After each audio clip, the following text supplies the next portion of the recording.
Bonsoir. Merci d'être avec nous, Malika. Ce soir, nous allons parler football, Ligue 1 et de Ligue 2 avec notre invité. Donc, question à vous poser. Attention, c'est jour de remonter pour cette finale.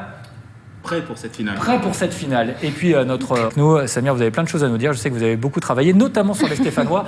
Je vous donnerai la parole avant de cuisiner notre invité. Nous allons vous prendre la température. On est à 1h, 2h. En groupe viennent jouer au Stade de France, ça permet un petit peu à faire vibrer le truc. D'accord. 3 matchs nuls consécutifs. Que se passe-t-il? Voilà. Pourquoi? Alors, est-ce qu'il y a un lien de cause à effet? Vous avez réussi la saison, quoi. C'est compliqué de se remettre. Si c'est un impact, en tout cas, sur le groupe, c'est plus total. Mais oui, c'est insupportable. Si tu piques tôt derrière, il va te mettre en triplé, il va. Et là, de l'excitation, a dit Dave Apadou. Donc on avait parlé d'élever le débat, donc manifestement. Il y a un vrai manque d'enthousiasme. Mais Ligue 1 qui se cache derrière leur petit doigt, qui, quand ça va mal, vous disent que ça va. Paraphrasé en étant au moins, est un type honnête, intelligent, il connaît le football. Et il a fait un truc très intéressant, qui est plutôt un défenseur. Donc ce qui est intéressant, plein de raisons. Et des attaquants qui, à mon avis, ne sont pas le peu tôt. Et qu'il a démobilisé des troupes qui auraient dû être un petit. Que vous avez sans doute lu dans l'équipe. On passe à. C'est embêtant de voir ce club qui justement a investi dans. Votre 7e année sous le maillot de Laval, vous n'avez connu aucun autre club depuis que vous êtes pro. Non, pour être franc, voilà, aujourd'hui, j'ai une personne qui s'occupe de moi, qui est en train de gérer justement les propositions. On étudie. Vous seriez voilà.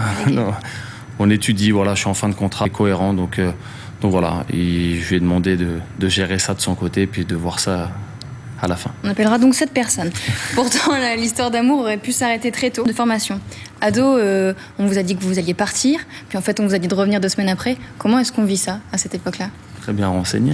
Ah, mais vous allez voir, il y a encore mieux. Allez-y, répondez rapidement. Parler de savoir si les joueurs allaient encaisser ou pas. Moi, j'encaisse et j'avance.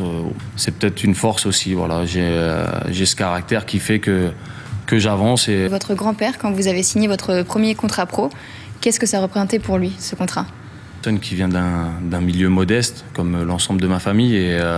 Et pour eux, de toute façon, quand j'ai même intégré le centre de formation. Laura, est-ce qu'elle continue de débriefer les matchs après quand vous rentrez? Voilà, généralement, même vous quand savez... qui font que j'ai raté telle ou telle chose.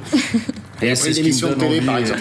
Ça serait bon à savoir. Je vous dirais ça. Malika sur les femmes de joueurs, visiblement. Donc, oui, on vous fera entendre surtout l'entretien exclusif. Attaquant de la Ligue 1, ça peut leur donner des idées, par exemple. Et un poste, il n'y a pas de problème. Samir Bouhaddi, donc, gardez la main, auteur, metteur en scène. Nous, France Football est là. Il est bien, le SoFoot Junior, David. Il est très bien. Très bien. Et notre invité. Il a dit qu'il pouvait encaisser, il encaissera. La Coupe de la L'exigence de la plupart des dirigeants de clubs français en termes intérieurs, vraiment un numéro d'équilibriste, il est extraordinaire. Alors, quand on s'intéresse un petit peu à sa personnalité, il cite Talleyrand en parlant de la manière dont les dirigeants parisiens aux arbitres totalement surréalistes, de leur rentrer dedans. La semaine de foot ressemble à leur ville, il ressemble à Lyon, dans ce que Lyon a de merveilleux. Période où je pense qu'il s'est cru plus fort que le foot. Prévoyance là. Donc ça, faut lui tirer un coup de chapeau. Maintenant, c'est vrai que s'il y a des trous dans la caisse, c'est aussi de sa faute. Tiens, la formation, justement. Non, on a envie de bien faire et de défendre. Quand même ce complexe en ayant explosé au Parc des Princes lors du championnat. À l'Olympique Lyonnais, d'ailleurs, ils sont obligés un petit peu de... C'est vrai. Alors, on a fait une spéciale Coupe de la Ligue, donc on s'est intéressé aux Lyonnais et aux Parisiens. Bon, c'était pas très foufou, mais on commence avec la semaine... Oui, c'est pas... Elle aime la folie, Malika, il lui faut de la folie. J'aime bien. Voilà. On commence la semaine donc avec le Lyonnais Gomis, qui, au lendemain de sa victoire à Gerland face au PSG, mardi, c'est Javier Pastore qui a posté une photo avec tous ses coéquipiers. Le lendemain, les Parisiens nous montrent qu'ils sont des vrais adeptes du selfie. Vous savez ce que c'est? Vous en faites régulièrement. Alors, le jeudi, c'est le Lyonnais Samuel Umtiti qui nous prouve, lui, le dit. Le costard est bien, La grimace est un petit peu plus... la coupe de cheveux, on ne commentera pas. Voilà, non plus. Et pour terminer, on sort de cette spéciale Coupe de la Ligue avec une photo de Drogba qui lance une toute nouvelle ligne de sous-vêtements. Très bien, vous avez raison. Vous restez avec nous pour la deuxième. Avec nous, vous avez bossé vos chiffres. On va évidemment vous donner vous allez commenter les compos avec nous dans quelques instants. La compo lyonnaise notamment.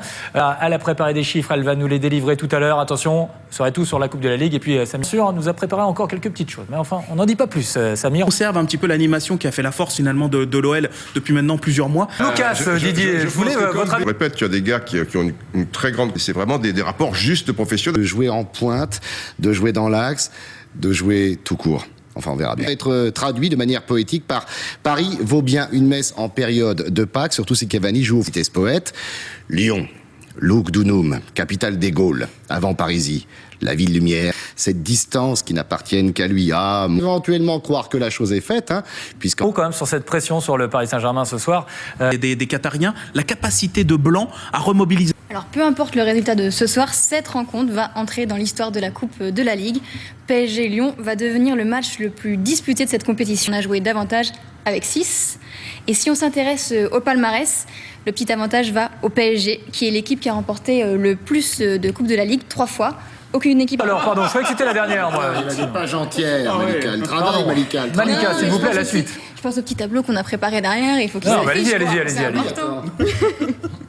Et côté lyonnais, on détient le nombre de records, enfin le record du nombre de défaites de cette finale de la Coupe de la Ligue avec 3 revers. Et le dernier remonte à 2012. Et pour faire mentir cette mauvaise stat, les Lyonnais devront compter sur Gomis dans les chiffres. C'est le vainqueur de la Coupe de la Ligue remporte. C'est bon. Merci beaucoup. Vous êtes avec nous. Moi, je vais dire 2-1. Allez. Et vous. Et un but de Cavani. Et avec un but de Cavani en plus. Je gardais Malika pour la fin. Le pronostic de Malika Médard, mesdames, messieurs, s'il vous plaît, roulement de tambour. Allez-y. Moi, je dis le PSG avec 1-0. 1-0. Et but de Cavani aussi. Comme et ça, but de Cavani aussi, qui sera l'unique buteur. Voilà. Laurent Blanc qui fait la fête, qui sera conservé.